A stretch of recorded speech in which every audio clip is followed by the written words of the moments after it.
আসসালামু আলাইকুম। স্বাগতম C C plus plus programming basic কোর্সে।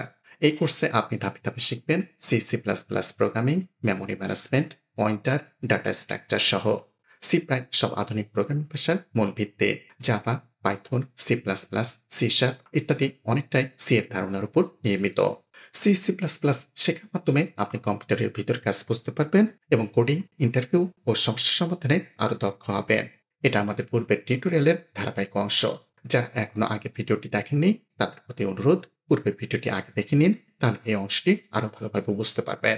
সি ভাষায় ডেটা টাইপ বলতে বোঝানো হয় কোন ভ্যারিয়েবলে কি ধরনের মান বা ভ্যালু রাখা যাবে এবং সেই ডেটার জন্য কতটা মেমোরি ব্যবহার হবে। মূলত ডেটা টাইপ তিন ভাগে ভাগ করা যায়। এখানে সংক্ষেপে বলছি, পরে আমরা বিস্তারিত আলোচনা করব। প্রাইমারি বা বেসিক ডেটা টাইপস, এগুলোকে সাধারণত ফান্ডামেন্টাল ডেটা টাইপস বলা হয়।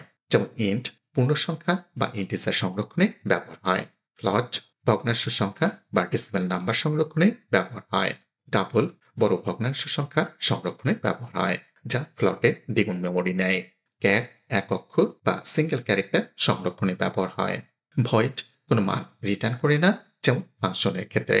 দ্বিতীয়ত ডিরাইভড ডেটা টাইপস, যা মূল ডেটা টাইপ থেকে তৈরি হয়।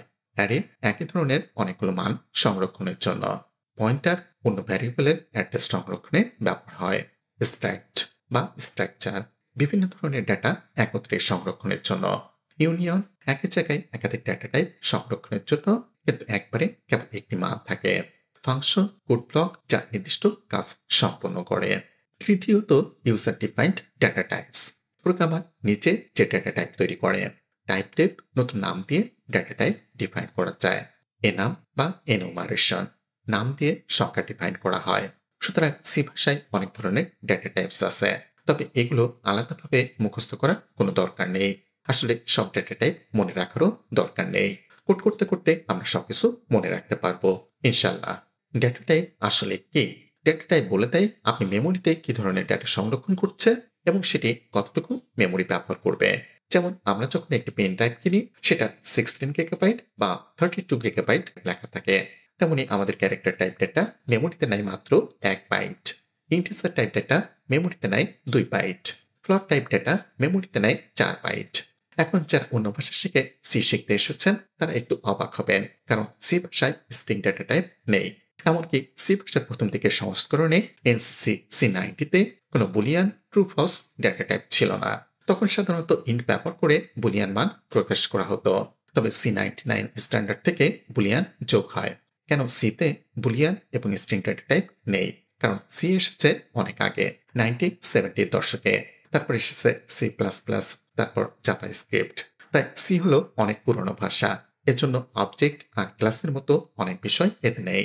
এসব ধারণা শিখতে আমাদের অন্য ভাষা ব্যবহার করতে হয়। এখন এই ডেটা টাইপগুলোর মধ্যে আমরা কেবল কিছু গুরুত্বপূর্ণ ডেটা টাইপ লিখবো এবং মনে রাখবো, অন্যগুলো আমরা পরে শিখবো। সি ভাষার তিনটি গুরুত্বপূর্ণ data type. Int data type দিয়ে আমরা পূর্ণ সংখ্যা বা ইন্টিজার ভ্যালুস সংরক্ষণ করি। এগুলো ধনাত্মক বা পজিটিভ বা ঋণাত্মক বা নেগেটিভ দুই রকমই হতে পারে, যেমন 1 2 5 -1 0 ইত্যাদি। ধরুন আমরা যদি বয়স রাখতে চাই তাহলে সেটি একটি পূর্ণ সংখ্যা, তাই আমরা লিখব int is সমান 22 সেমিকলন। এই এক লাইনে আমরা তিনটি বিষয় পাচ্ছি। ডেটা হলো 22, মেমোরিতে আমরা যে লোকেশনে রাখলাম তার নাম হলো s, ডেটা টাইপ হলো ইন্টিজার। এখন যদি আমরা পায়ের মান রাখতে চাই সেটা কিন্তু পূর্ণ সংখ্যা নয়, কারণ পায়ের সমান 3.14 একটি দশমিক মান। তাহলে আমরা লিখব প্লট পায়ের সমান 3.14 সেমিকলন। এখানে আমরা ডেসিমাল ভ্যালু সংরক্ষণ করেছি ফ্লট ডেটা টাইপ দিয়ে। এরপর আসি ক্যারেক্টার ডেটা টাইপে। যে কোনো অক্ষর বা স্পেশাল ক্যারেক্টার যেমন হ্যাশ, @ স্টারিস্ক, ডলার সিম্বল আমরা ক্যারেক্টার ডেটা টাইপে রাখি। যেমন ক্যার সিম্বল সমান within single quote hash semicolon. এখানে খেয়াল করুন ক্যারেক্টার সংরক্ষণ করার সময় সিঙ্গেল কোট ব্যবহার করতে হবে। এভাবে আমরা তিন ধরনের ভ্যারিয়েবল তৈরি করেছি, ইন্ট, ফ্লট, ক্যার। যেহেতু আমরা একদম বেসিক থেকে শিখছি তাই এই তিনটি আমাদের সবচেয়ে গুরুত্বপূর্ণ। সময় গেলে আমরা আরো নতুন ডেটা টাইপ শিখবো। তো এই ছিল আজকের পর্বে। পরবর্তী টিউটোরিয়ালে আমি আপনাকে ধারাবাহিক টিউটোরিয়ালের পরবর্তী অংশ দেখাবো, যেখানে আমরা আরো নতুন কিছু শিখবো ধাপে ধাপে সহজভাবে। আশা করি আজকের পাঠ থেকে আপনি অনেক কিছু শিখতে পেরেছেন। সি এবং সি প্লাস প্লাস নিয়ে এই ধারাবাহিক ভিডিওতে প্রতিটি পর্বে আমরা আপনাকে আরো নতুন কিছু দেখাবো, আরো সহজভাবে। যদি ভিডিওটি আপনার উপকারে আসে তাহলে লাইক দিন, মন্তব্য চ্যানেল কেমন লাগলো আর সাবস্ক্রাইব করুন কোডিং উইথ শামীম, যাতে পরবর্তী ভিডিও মিস না করেন। বন্ধুদের সাথে শেয়ার করুন যাদের এই স্কিলগুলো প্রয়োজন। আপনার শেখার যাত্রা হোক আরো শক্তিশালী ও কার্যকর। ধন্যবাদ ভিডিওটি দেখার জন্য। দেখা হবে পরের পর্বে। সবাই ভালো থাকবেন, সুস্থ থাকবেন। আল্লাহ হাফেজ।